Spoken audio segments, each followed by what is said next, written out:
Okay, good morning mga kainggan. Dito po good afternoon na ba? Andito po tayo ngayon sa Starbucks sa May Kawayan City. At na-invite po ang aking mga kaibigan, charot, na magko-coffee tasting sa Starbucks. Okay, dito po. Ayan, si Zaldi and Noble. Hi, kayo dyan. Nandito po si Sir. Anong name niya, Sir? Ha? Dale. Si Sir Dale. O, ayan na, Sir. Mag-start na po kayo. So, good afternoon everyone. I'm Dale, one of the coffee master here at SMC Kawayan.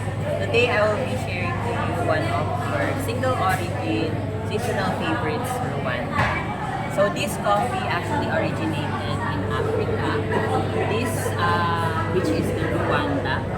This country actually called a land of 1,000 hills because a lot of people travel to different areas for them to sell their goods and their products.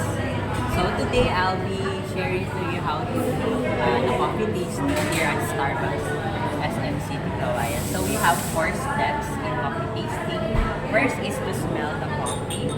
By smelling the coffee, ang gagawin po natin is to identify the aroma po ng coffee. Ano po yung flavor na ma-identify po natin sa coffee? Kapares na naman yung mocha. So, the smell. Sa kape. Kapares na yung parang Smells like Kalinga brew na mocha. ay Kalinga brew. Oh, ito na. Hello mga kaingat. Ito na po, kakain na po sila ng cake ba? Ano?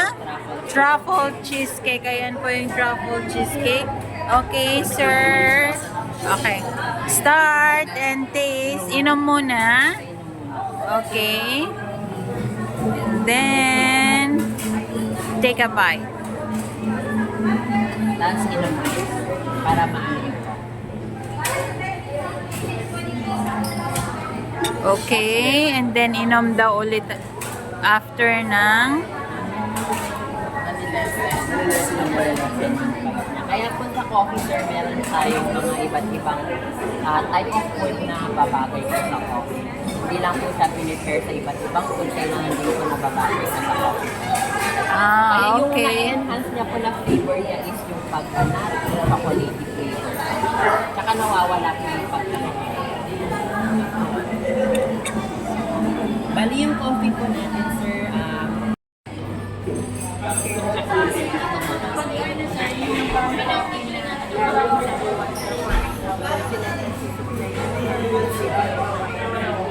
Ibig pang sabihin, lahat yan ng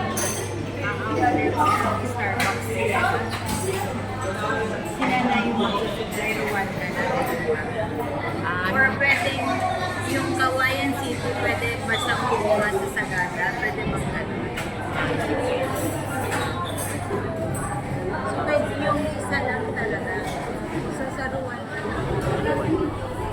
So pag darating yung time na kaya na ng Pilipinas mag-supply ng coffee sa Starbucks na Pilipinas, pwede mag-ano.